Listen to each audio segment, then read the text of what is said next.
I'll tell you, man, I always appreciate the opportunity to interview you, man. It's been, so many years since you first broke out, with your music stuff. So always, look forward to the opportunity.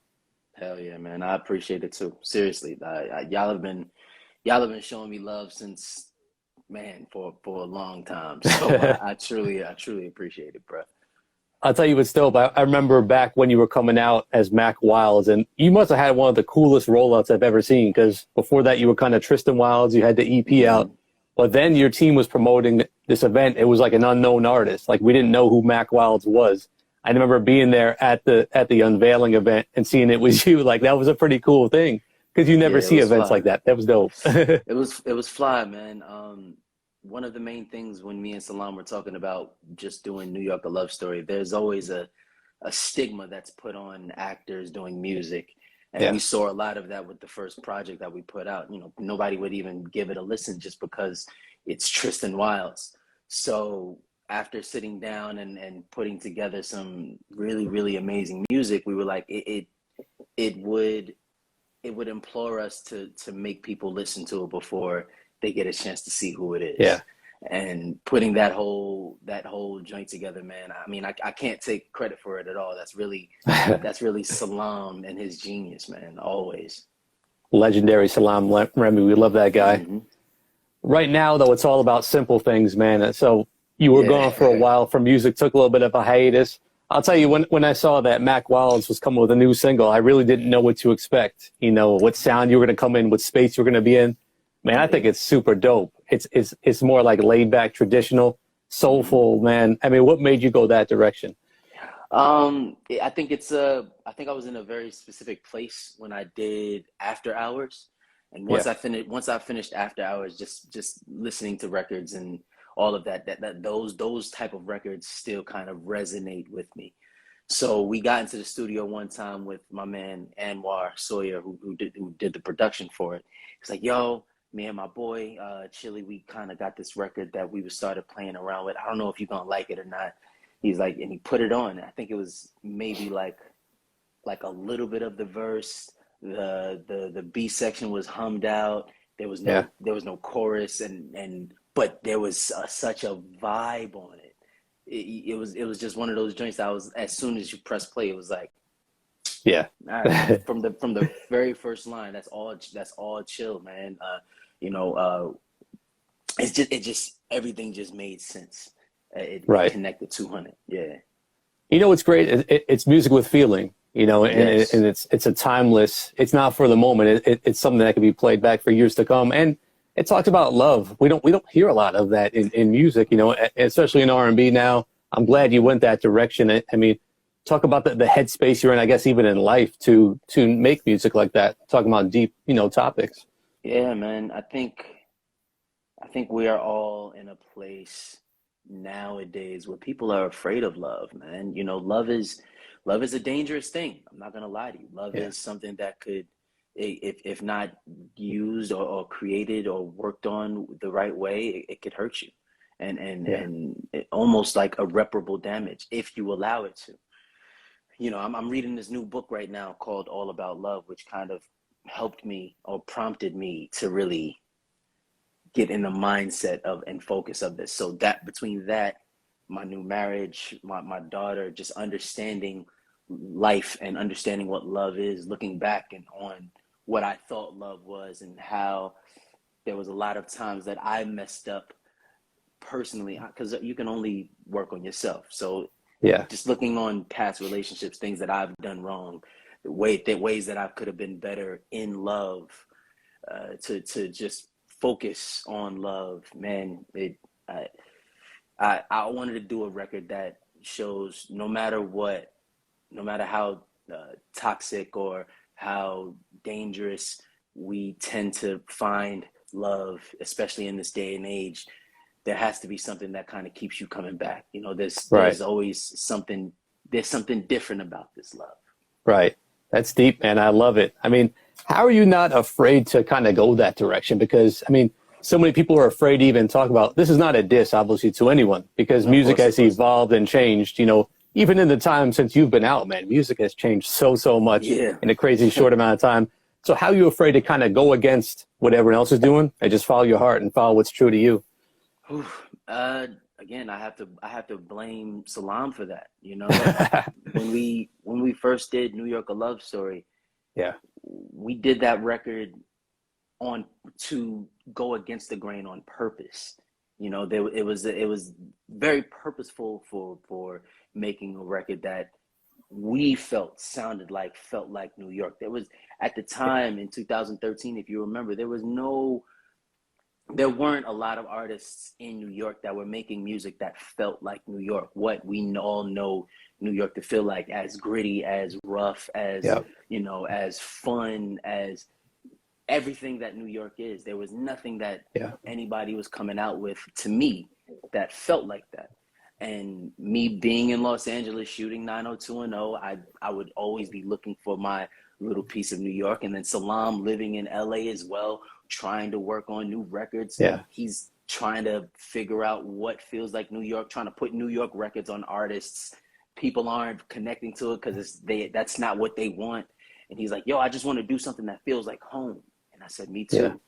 And he said, yo, when you finish this season, come down to Miami for a week. Let's play around. Let's see what happens. In that 1 week, we made 7 records, and 6 of them they made the project.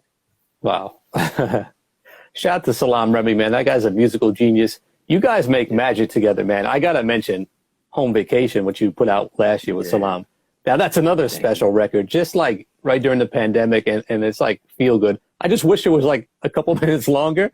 But I know it probably wasn't meant, you know, but man, love that song as well.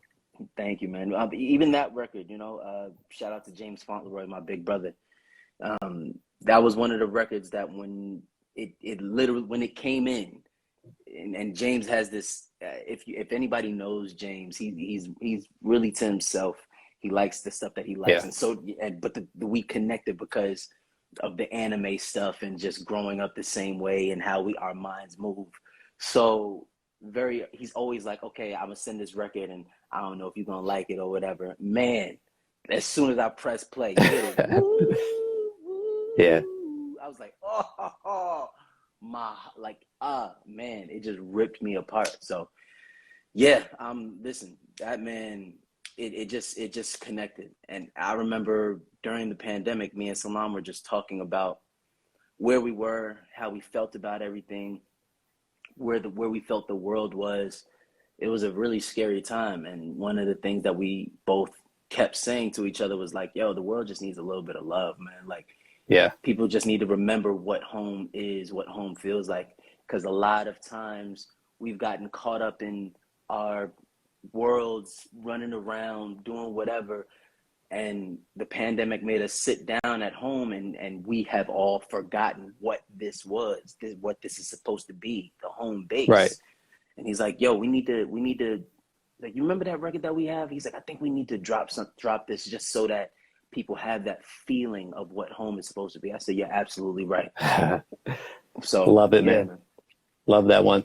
I got to go back to New York: A Love Story real quick though, because on that album you have one of the deepest songs of all time. Like, I mean, you're not even singing on it. It's Art of Falling. I just love, man.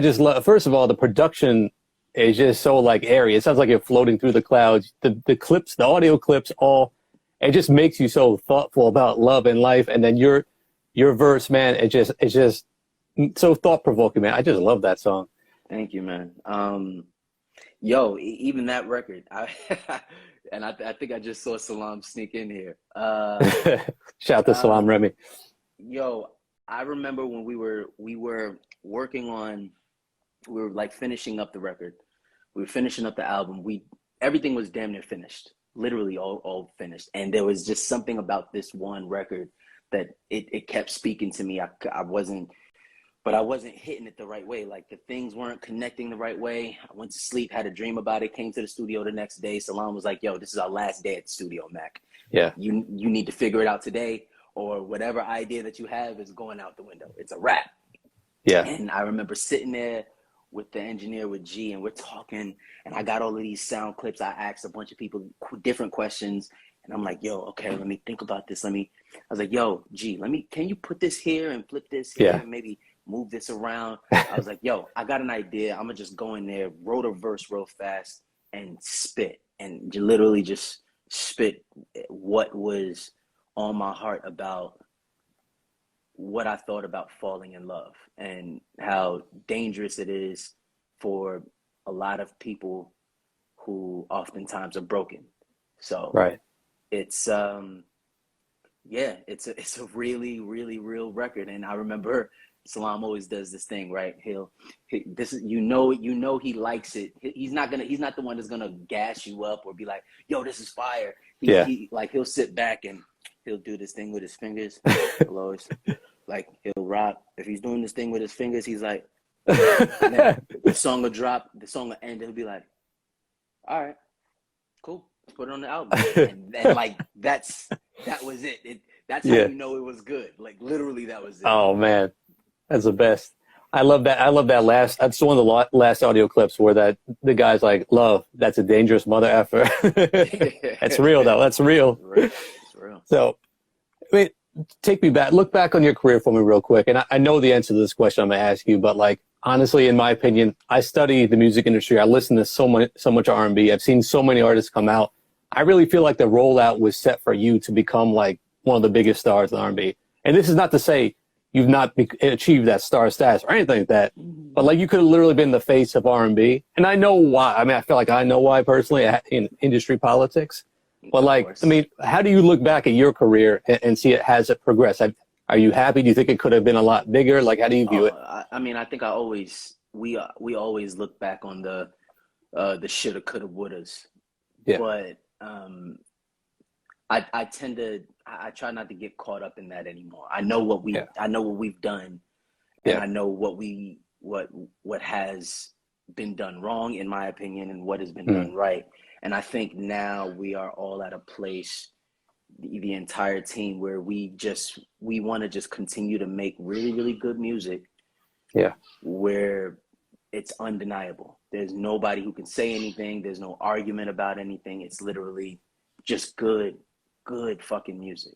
Yeah, absolutely. I love that approach, man. And I mean, I think, you've done your thing so many years, made so many great songs, and I really hope people take notice and understand, like, Simple Things, man, such a great song. People complain that there's no good R&B music out there. It's right here, literally right here. It's funny. My guy, my vocal engineer, my vocal like producer, A Natural. He just walked in too. I just seen him, and like the harmonies, like that's all A Natural. Like the way that, like everything that I've been creating since After Hours, literally, I try to make sure it has his essence, his vibe on it, because he's helped me he's pushed me singing wise. He's pushed me in thinking about harmonies and the way that music hits people, and just understanding sound better. It's real.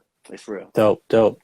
So take us back up to date. I know you've been having a lot of success acting, but what made this the time to kind of come back and reemerge in the music scene? It's funny. Everything that's going on right now in this season wasn't planned at all. Like, everything had different dates. We were all trying to figure out when things were going to drop, how we were going to drop it. The one thing that was certain, we were like, yo, we got to drop some music. We have to drop some music by the end of the year. That we literally said that. We were like, okay, let's put a date on it. Let's figure it out. We were like, okay, maybe sometime in November. Let's lock in on that. It's like, cool. Then we got the play, and it was like, oh snap, okay, well, the play is going to be running until March, so that's dope. We like that. Then Swagger said that they're dropping in October. We was like, okay, I see what this third quarter looks like. Then the Oprah joint that I did, and then there was just a lot of stuff like back to back to back. Really Love dropped. It's God, man. Like, for real. It's all God. But we've always known that we wanted to drop some music, because we really want to put out, not even just I think just going through life, going through having a child, having a wife, coming out of my own dark place, trying to figure out life and understand what life means now, raising a little girl. There's a lot of stuff that I want to write about. There's a lot of stuff that I want to get off my chest. So Simple Things was just one of those very first records. Right. You know, it's beautiful to hear you talk like that, because a lot of artists, I sit here and interview, they're not married. They don't really, they're not really raising a family. How has that kind of changed your outlook on your career and how you're going to move forward? Because you got others to, to think about when you're making these moves now. Of course, of course. The one thing I want to make sure that as a father, but just as a person, I want to teach my daughter to not be held back by anything, to just be, give her the space to just be whatever she wants to be, as creative as she wants to be. And the only way that she's going to be able to do that is by watching somebody. It's we always say, I've always heard, like, when parents say to do as you're told, not as you see, or like all of that type of stuff. But I do believe that us as children, we really, really learn from what we see. So for my daughter to understand that she has to have the space to do whatever, she has to see that her dad has the space to do that. So right. I have to fire off every single piston so that she understands that she can do it as well. I love There's it. nothing stopping her. Yeah. Beautiful. So tell us, you got a project coming? Like, what are your plans coming up and following the new single? We got more music, period. I want to drop some more singles. I want to drop an album. I want to drop maybe a couple of EPs. I got a lot of stuff that I just want to, I have a lot of music on my heart. So of course, right now we're just writing a whole lot. But I think we're getting an album together for next year for certain. And I wanted to put this record out just to see where you guys were. If people were so stuck in being afraid of love that I just wanted to see how people felt. And the response shows me that even though people are afraid of love, they still have capacity for it. So it feels good. I know exactly how to attack now. It's if you listen to the mainstream R&B, you would think people have no feelings anymore. So I'm not surprised you had to look for that answer if people still care about love. So, but no diss. I mean, music evolves. That's just where it's at right now. It does. But I do think that just as music evolves, everything in life has to have a balance. So, I'm not the only artist that's rap, singing, or doing whatever about love, but I definitely want to make sure that we have a little more balance in the ether. Right. I love it. I just got to ask you one more thing. And one of my favorite songs you've done, Cold, from your Tristan Wilds EP. I have one problem with that song. I heard it on another artist's album. I never got the story behind that. Dave Hollister, I love Dave Hollister, but he couldn't do it as good as you. But what was the story behind that? Thank you. If you're allowed to say it, I mean. Oh yeah, absolutely. First off, I want to say thank you for that. That's amazing. Even comparing me to the incomparable Dave Hollister, that's big.